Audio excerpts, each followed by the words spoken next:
Greetings, Mr. Huffman of the Knights of Favonius. To what do I owe the pleasure at this hour? I'll have a dandelion wine, I suppose.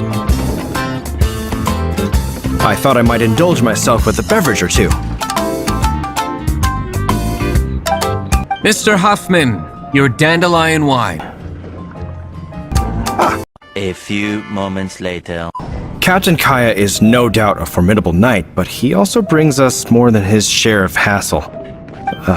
No, this isn't right. I should not be talking about my superior in such a manner. If he were to overhear me... That is a surprise.